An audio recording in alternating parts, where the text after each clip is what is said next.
बेटी की परवरिश। जिंदगी किसी को किस मोड़ तक ला सकती है। एक दिन कविता अपने पति से कहती है, कौन है ये बच्ची, बताते क्यों नहीं, क्यों लेकर आए हो इसे यहाँ? कविता, ये मेरी बच्ची है। माँ पापा मेरी शादी शिवानी से करने के लिए मान नहीं रहे थे, लेकिन मैं उससे बहुत प्यार करता था। अब वो इस दुनिया में नहीं है, लेकिन सन्निका की जिम्मेदारी मेरी है। इसे मैं अपने पास ही रखूंगा। कविता ये देखकर सुनकर सन्न रह जाती है। कैसी बात कर रहे हैं आप? लोग क्या कहेंगे? मैं कैसे इस बच्चे के साथ जीवन चलाऊंगी? देखिए, इसे देखकर मुझे टेंशन हो रही है। आप इसे ले जाइए यहाँ से। मेरी भी तो बेटी है, मैं उसका हक कैसे मार दूं? दिनेश कविता को किसी तरह समझा लेता है। देखो सन्निका, ये आज से तुम्हारी माँ है, इन्हें तुम्हें माँ कहना है। कविता को तो सन्निका को देखना भी गवारा नहीं है, फिर वो उसकी माँ कैसे बन पाती? और शायद दिनेश भी ये हकीकत जानता था। कुछ साल बाद देखिए, अब राधिका बड़ी हो गई है, उसके लिए किसी अच्छे घर का रिश्ता देखिए ना। शादी तो करवानी है ना? हाँ, लेकिन सन्निका उससे बड़ी है, पहले तो उसकी शादी तय करेंगे ना। जमाना जानता है कि वो एक नाजायज लड़की है, कोई उससे शादी क्यों करेगा? ऐसे भी आता है क्या उसे, जो कोई उसे अपने घर की बहू बनाएगा? तभी वहाँ सन्निका आ जाती है। पापा, मुझे स्कॉलरशिप मिल गई है, आगे का सारा खर्चा यूनिवर्सिटी वाले उठाएंगे। मैं कल ही वहाँ हॉस्टल में शिफ्ट हो रही हूँ। लो, सुना दिया ना फैसला। अरे अब क्यों शिफ्ट हो रही हो? पहले ही हो जाती शिफ्ट। दुनिया में यूं कालिक तो ना होती हमारी। क्या यार कविता, एक तो खुशी की बात है कि लड़की को कुछ आगे बढ़ने पढ़ने का मौका मिल रहा है, लेकिन नहीं, तुमको तो केवल ताना मारना ही आता है। जाकर देखो शिवानी क्या कर रही है। अरे हाँ, मैं शिवानी को दूध देना भूल गई, वो कैसे उठेगी? कविता को ये सुनकर गुस्सा आ जाता है। हाँ हाँ, अपनी किताबों से फुर्सत मिले तब ना।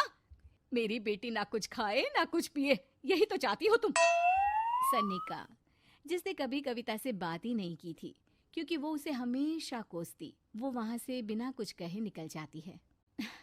खाना तो पूरा बन गया, अब जाकर आराम से पैकिंग करती हूँ, कल वक्त से निकल जाऊंगी। देखिए जी, वैसे तो ये लड़की मुझे एक आंख पसंद नहीं, अपने कमरे में पैकिंग कर रही है। अरे मुझसे तो कभी बात भी नहीं करती। आप साफ साफ बोल दीजिए उसे कि घर से जाएगी तो सारा काम कौन करेगा?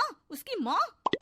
माँ का नाम सुनकर सन्निका भी वहाँ आ जाती है। नहीं, वो कैसे करेंगी, वो तो मर गई है ना। उस मनहूस औरत को मेरे घर में याद करने की कोई जरूरत नहीं है, समझी? वैसे भी ना होते हुए भी तेरी शक्ल में लगता है कि वो हमारे बीच में ही है हमेशा से। तो ठीक है ना, जब जा रही हूँ तो क्यों प्रॉब्लम हो रही है आपको? सन्निका घर से निकल रही थी। कविता ना चाहते हुए भी सन्निका को रोक लेना चाहती थी, और वजह थी सिर्फ उसकी सोशल लाइफ का डिस्टर्ब हो जाना। किटी में कविता की सहेलियाँ कहती हैं, क्या बात है, तू परेशान सी लग रही है, सब ठीक तो है ना? क्या हुआ, उस सन्निका ने फिर कोई तमाशा किया क्या? अरे नहीं नहीं, चली गई, वो तो ऑक्सफोर्ड की कोई NGO है, उसकी स्कॉलरशिप मिली है। मेरा भाई बता रहा था कि उसका तो फ्यूचर ब्राइट है। अरे चल ना, तुझे क्या, तेरा तो पीछा छूटा उससे। अरे कैसे क्या नहीं, घर का सारा काम करती थी। इसकी छोटी बेटी को भी तो उसी ने संभाला था, याद है? उसकी छोटी बेटी का जो केस हुआ था, वो भी अपने सर ले लिया था। हाँ, तो बदले में सारा खर्चा भी तो हम लोग ही उठा रहे थे ना।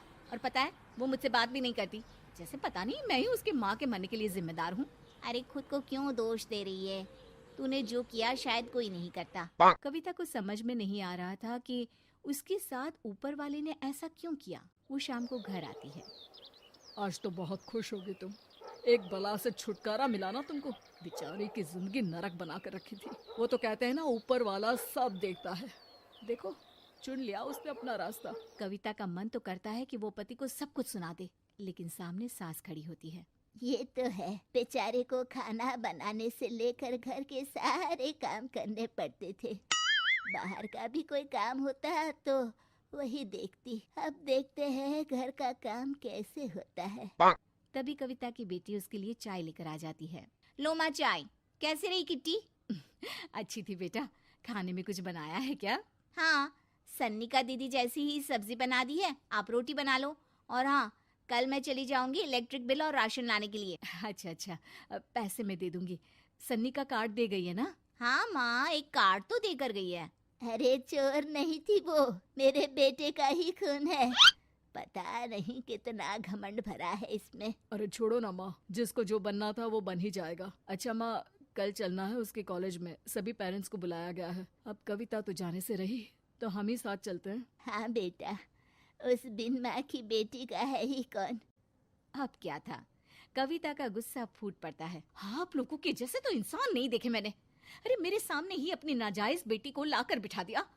रोज मैं उसे देखती तो एहसास होता कि कैसे आपने मुझे इतना बड़ा धोखा दिया। जरा सोचिए तो, अगर ऐसा ही कुछ मैंने किया होता तो। अरे रहने दे, क्या नहीं किया तूने उसके बदले में। उस मासूम के साथ क्या क्या करती थी सब जानते हैं हम। अरे छोड़ो ना माँ, ये तो एक बात लेकर बैठ जाती है। चलो सोने चलते हैं। अगले दिन दिनेश और उसकी माँ सन्निका के कॉलेज में जाते हैं। कैसी हो बेटा, मेरा नाम रोशन करना। जरूर पापा, ये ले बेटा पैसे रख ले। नहीं, वो कविता ने काट दिया है। अरे बेटा, वो माँ है तुम्हारी, उसका नाम क्यों लेती हो? अरे हटाओ भी, क्या ही क्या है उसने इसके लिए, क्यों माँ बोले। तभी वहाँ सन्निका की टीचर आ जाती हैं। सन्निका की माँ नहीं आई? जी नहीं, वो घर में बेटी है ना, सबका एक साथ आना तो मुमकिन नहीं था। तो उन्हें भेज देते, हम सभी उनसे मिलना चाहते हैं। मानना पड़ेगा, बहुत अच्छी तरह से पाला है उन्होंने अपनी बेटी को। क्या घर का काम, क्या बाहर का, कॉन्फिडेंस तो कूट कूट कर भरा है। पैसे रुपये के लिए भी इसे किसी का मुंह नहीं देखना पड़ता। स्कूली शिक्षा भी लाजवाब है। पिता और दादी को एहसास होता है कि जिस कविता के पालन पोषण पर उन्हें हमेशा से शक रहा, वो सन्निका के भविष्य के लिए किसी वरदान जैसा साबित हुआ।